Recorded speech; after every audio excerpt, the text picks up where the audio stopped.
The nameplates on the rooms adjacent to mine are blank. I guess there are just two of us here.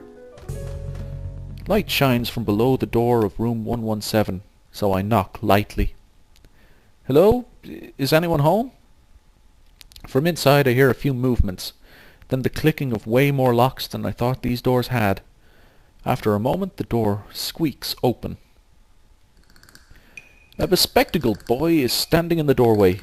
He is looking at me very intently, through his extremely thick eyeglasses. It's Harry Potter! Look at him with his Gryffindor scarf and his stupid glasses, and his hair must be covering up that scar. Yes, that is exactly who you are, isn't it? Anyway, to business. Who is it? Blind? No, at least not completely. Why would he have glasses if he was? He leans closer to me until our noses are almost touching.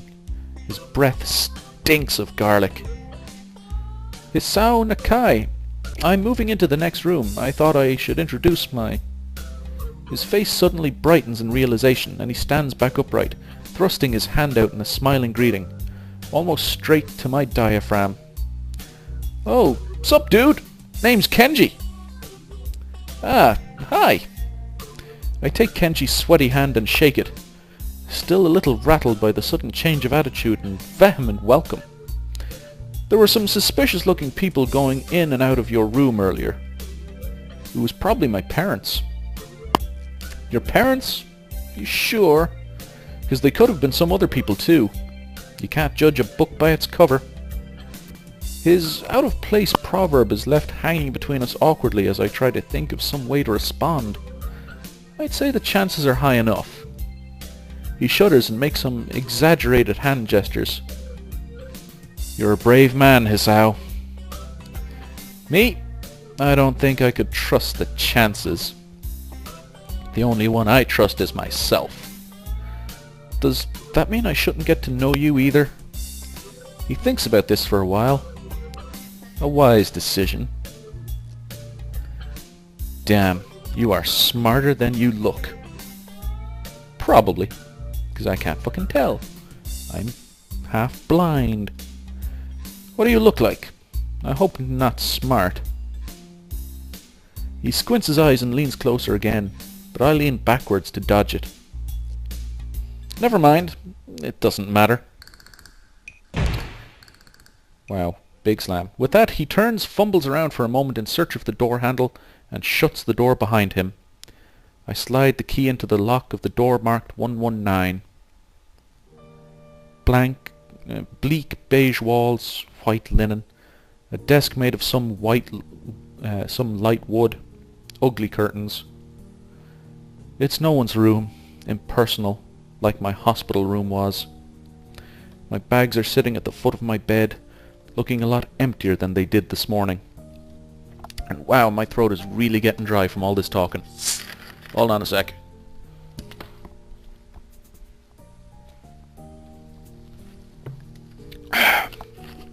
There we go, that's feeling a bit better already.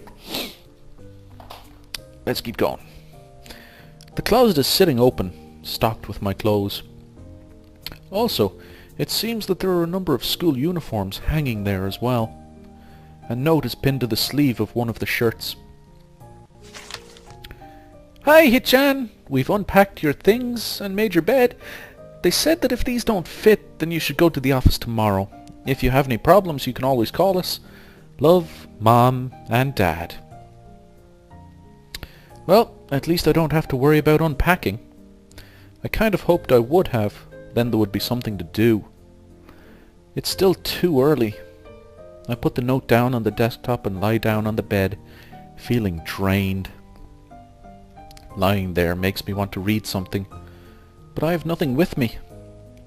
I wonder if the hospital conditioned me for wanting to read whenever I have nothing to do. The restless urge just keeps growing until I have to stand up. Maybe it's stress or something.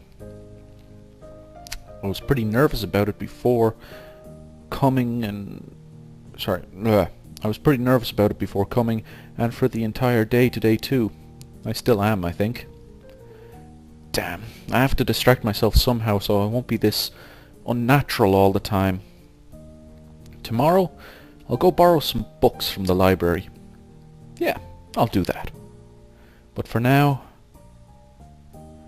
the bottles of medication neatly arranged on my night table catch my eye. I pick up one and shake it just to hear the contents rattle inside, and then read the glued-on pharmacy label. Hisao Nakai, 2 tablets daily to stay alive. I don't think they actually put to stay alive on it. Or maybe they've got really cruel pharmacists there. Anyway. It doesn't really say that. Oh, you cheeky fucker. But it could just as well. It's kinda twisted having your life depend on chemicals like this. I resent it a little. But what choice do I have? With a sigh, I begin my new daily ritual of taking the right number of pills from each bottle, being careful to check the correct dosages. I lie down again, feeling hollow and uncertain, and after that I keep staring at the blank, unfamiliar ceiling for a long time. It doesn't start looking any more familiar, not even after darkness falls and long shadows draw across my room like fingers. The sheets feel slightly more comfortable, warm and nest-like against the chill that passes for room temperature here. Soon the lighter shade of darkness that is the ceiling looks like every ceiling does at night, and it becomes the only thing I recognize anymore. The night beckons me to sleep, and I feel the coldness of unfamiliarity and fear creeping up my spine once again. I keep drifting further away from the world I knew.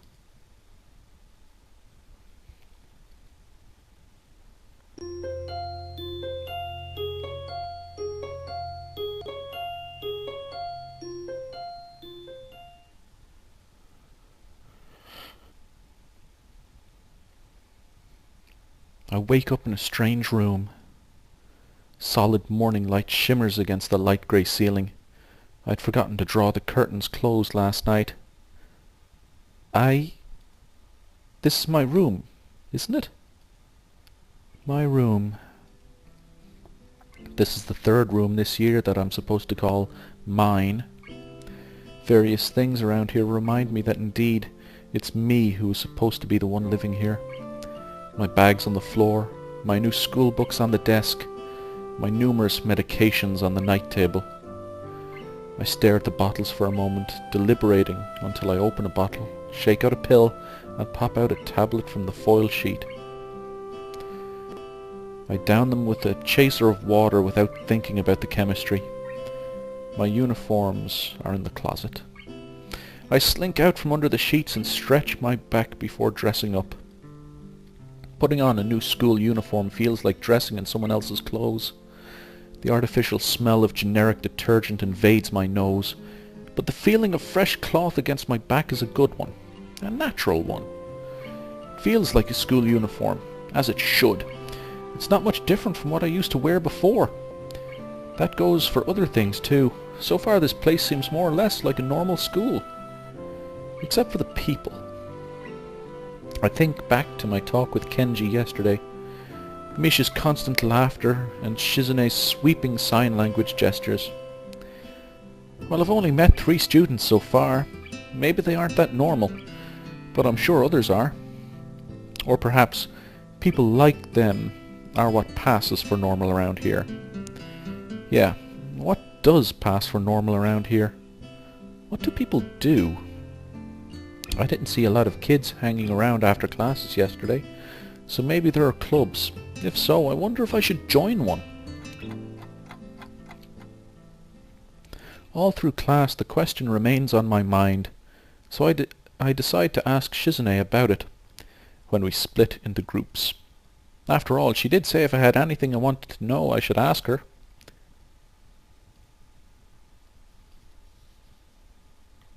Yeah, Misha, are you here?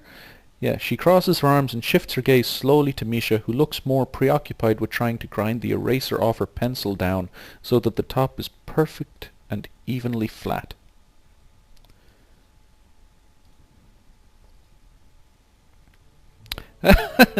Sorry, Shichan. Is there something you wanted from me? Oh, I see. That's a good question, Hichan. My first thought is that means she doesn't know, which is worrying. Maybe I'm being too negative. Well, anyway, Misha, please don't prove me right. Oh, that's right. Everyone is encouraged to join a club. A lot of people do so because there isn't really anything else to do. There are also school events like the festival coming up in a few days. Almost every student in the school tends to help out with it. You know, doing whatever. So, you actually transferred in at a busy time. Maybe you can help out too? Sure. What's the festival about? Misha freezes. I don't know, Hichan. The truth is it's a local event, and I'm not from this area, so... She starts signing desperately to Shizune, asking her to bail her out. Shizune adjusts her glasses at the end of an oddly grandiose flourish and starts signing hard and heavy. Huh? Oh! Who cares? Misha puffs out her chest as she shouts Shizune's words out at me with a disproportionate amount of pride. Too loud. I can see heads turning to look in our direction. Not so loud! Human beings evolve with each new generation. The ideals and beliefs behind a festival will inevitably change with time. Now, it's about delicious fried food and amusing little games that you play to win prizes! The teacher clears his throat very loudly, batting his long wooden pointer against his other palm like a baton. He shoots a pointed gaze at us. Finally noticing where we are, Misha stifles a yelp and quickly quiets down. Shizune doesn't seem embarrassed at all, though brushing it off without a care. We are in the middle of class and should start working. That's right, Shichan. What? That's right! Hichan, are you asking because you're interested in joining a club? It could have been my eyes playing tricks on me, but I think I saw a suspicious glance exchanged between them. Misha's tone has also changed, although it does that every other word anyway. Yeah, I was thinking about it. Misha and Shizune look at each other again. I'm about to ask what they have in mind when something dark flutters in my peripheral vision, catching my attention. Out of the corner of my eye, I see the girl with long dark hair get up from her desk and slip silently towards the door. It doesn't seem like she was working in any group, and no one seems to notice her but me. I glance at the teacher, who's also looking at the dark-haired girl go. Why doesn't he say anything? Hichan, is something wrong? Do I look as uneasy as I feel? Or was Misha just looking at me, looking after the girl who left? No, nothing. Okay, well, like we were asking, you don't have any plans for lunch today, do you? I thought I would go to the library and pick up some books. Not really. Do you want to have lunch together then? Sure. Yay! Okay, Hichan. Perfect! The rest of class passes uneventfully. The girl with the long hair never came back. Before I have the time to put any more thought into where she could have gone, the teacher informs us that it's time to stop working. Shizune looks more than a little annoyed that we only just barely managed to finish all our work on time. I'm just glad we finished it at all. It's not a contest or anything. Yes, it is, Hichan. Impossible! Really? Really? I've noticed this before, but it's kind of funny how Misha is always moving her hands and signing not only everything she says, but what anyone else is saying at any given time. Obviously, it must be so Shizune can understand it. Her eyes dart back and forth between Misha's hands and me. I don't know who I'm supposed to be looking at. I'm talking to Misha, but that might be wrong. Maybe I should face Shizune? I'm used to looking in the direction of the person whose voice I'm hearing, but really... Shizune can't hear me, but it would be disrespectful to talk to her only through Misha. Then again, isn't that what she's doing? No, she's at least looking at me. This is all very confusing and will take some time to get used to. It's not a contest, because contests are competitions over a prize. If there's no prize on the line, it's not really a contest. Shizune's eyes flash dangerously with a competitive glare. She stares at me as if surprised that I'm challenging her. I think maybe this is a contest to her. I never noticed before how dark and blue her eyes are. It's truly an alluring gaze. Are you sure, Hit-chan? Very sure. You're wrong, Hit-chan, because I don't want to be the slowest one in the class. Therefore, what's on the line is my confidence in my abilities, and the prize is the satisfaction of proving them. Shizune pushes her glasses up the bridge of her nose in a matter-of-fact way. I'd argue more, but the bell rings, and she quickly gets up and picks up her bag, looking at me expectantly. I had almost forgotten that I was supposed to have lunch with them. Where do you want to eat? The cafeteria? That's so plain. Okay, let's go. Plain? Well, I guess. At my old school, I liked to eat outside near the back of the building. It was a good spot, but I didn't find it until near the end of my freshman year. I wonder if there's a similar place to eat here. Misha seems to imply as much. Shizune and Misha pull me towards the cafeteria, which is surprisingly not packed. Maybe some students favor eating in classrooms or outdoors. I saw some of my classmates had boxed lunches. After we finish eating, Misha picks up where we left off earlier. So, Hit-chan, you wanted to know about clubs and stuff, right? Right? Right, Shit-chan. Okay, I guess it makes sense to ask first. Exchanging little nods of confirmation, they turn to face me again, and Misha straightens her posture as if she is about to deliver a speech. Ah, crap. Hit-chan, do you have anything you're really interested in? I used to play soccer, but I'm not really into it. I don't follow the teams and players or anything like that.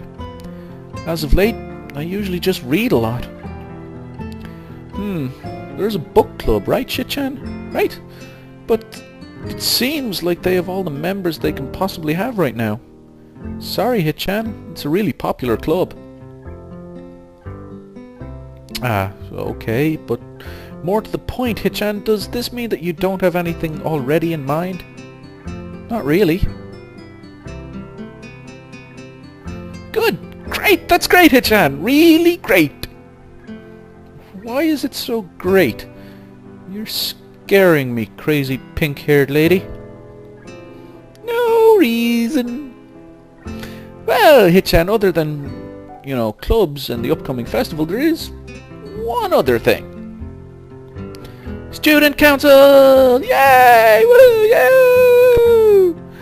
I see. I didn't know this school had a student council.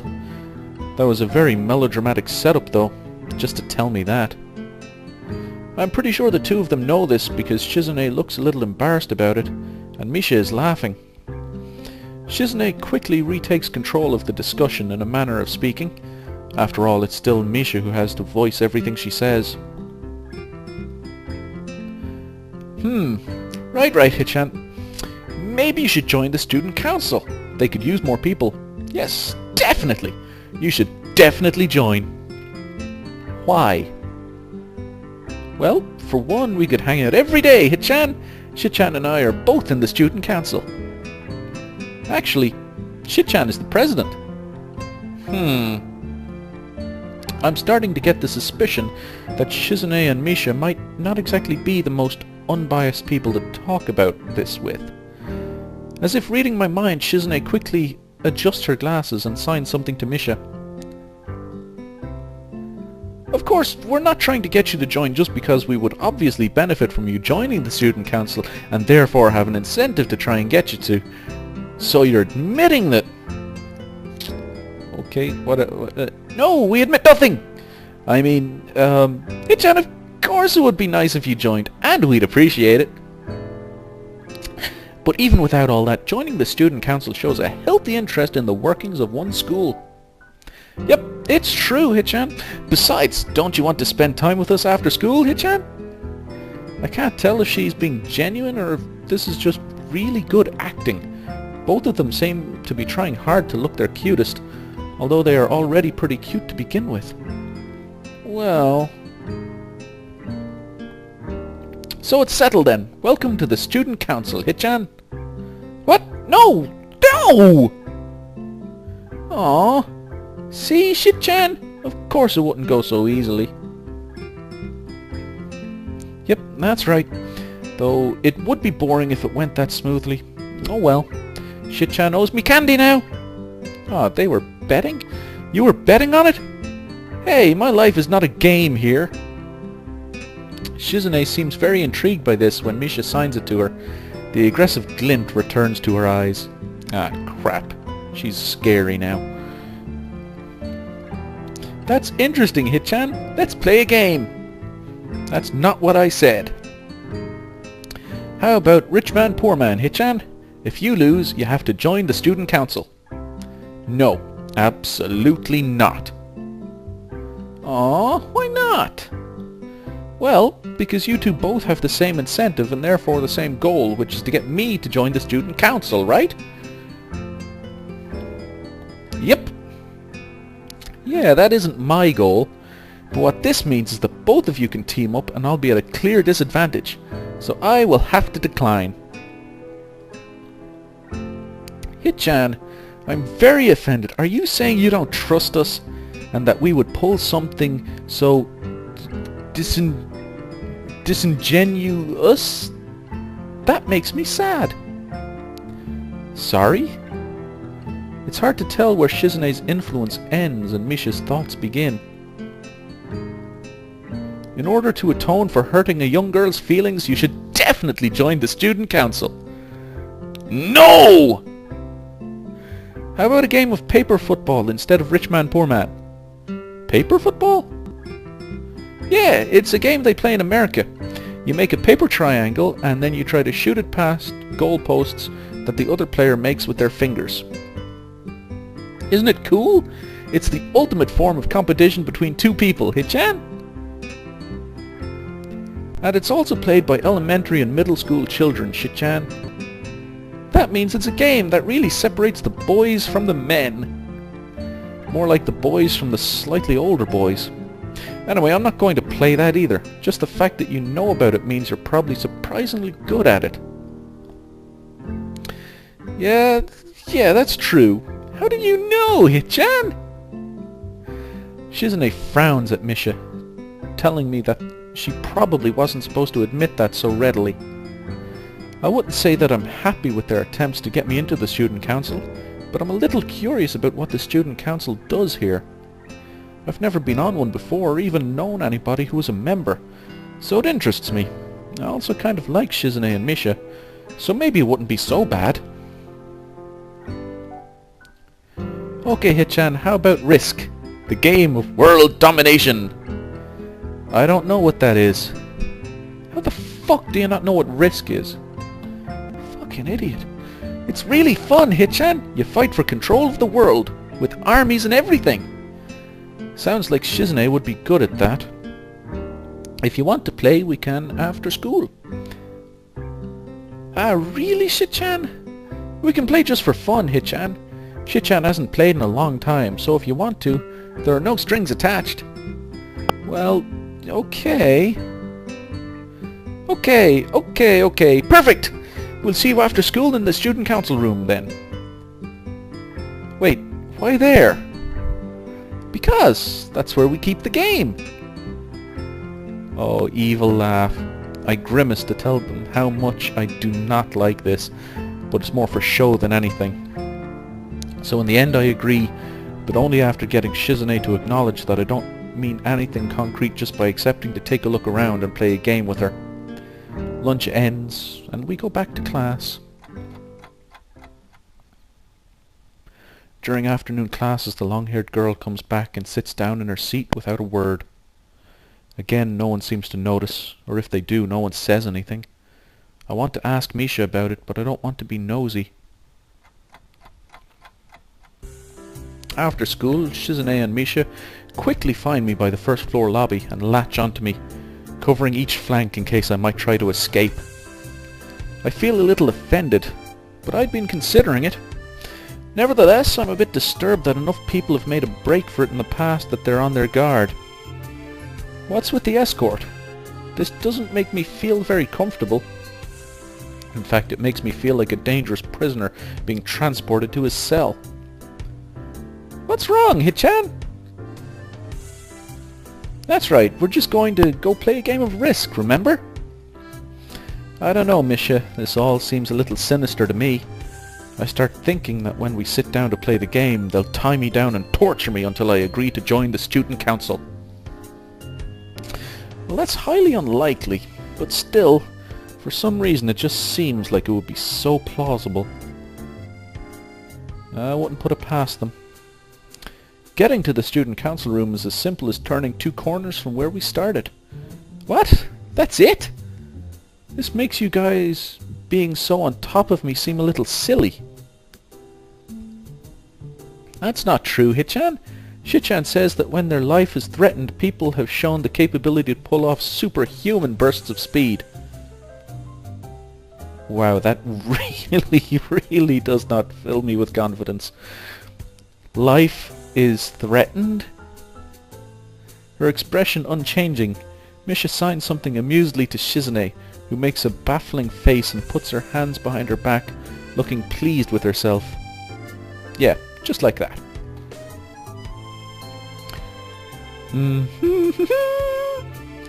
Misha feigns deafness and hums cheerily. Stop that! I know you heard me.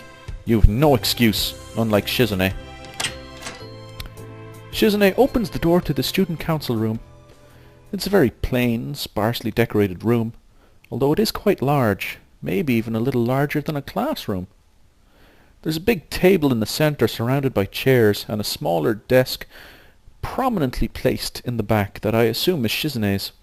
There are a few regular desks and chairs stacked to one side as well. Extras, perhaps? Aside from the tables and chairs, the room doesn't have much else to offer. Just a couple of filing cabinets, bookshelves stacked with old school records and documents. Not much else. In fact, nothing else. This is a pretty bleak room. They could at least put a potted plant in here or something. But the most noticeable thing that this room doesn't have is other people. Are we early? Nope. What do you mean, no? Does it mean nobody else is coming today? Yep, that's right. Before I manage to ask why that's the case, Shizune claps her hands together very energetically. Hichan, let's play Risk. Come on, you promised, didn't you? You have to. Okay. Do you want to know the rules? We can explain to you while we set everything up. While Misha is talking, Shizune takes out what looks like a board game from behind one of the filing cabinets and throws it on the table. Actually, this looks kind of interesting. After Misha spends a little too long for her liking running through the basics with a somewhat vague and confusing tutorial, Shizune cuts in and declares the game has started with a decisive motion, slicing her arm through the air. Shizune's aggressiveness is rubbing off onto me. I start feeling more competitive than I intended to be when I agreed to this. Halfway into the game, while I try to ponder how to defend against Shizune's assault from 2 fronts, she breaks my concentration by drumming her fingers on the table to get my attention. Hichan, Shichan wants you to know that you are taking too long to make a move. Shichan also says that she will let you keep Australia if you agree to join the student council.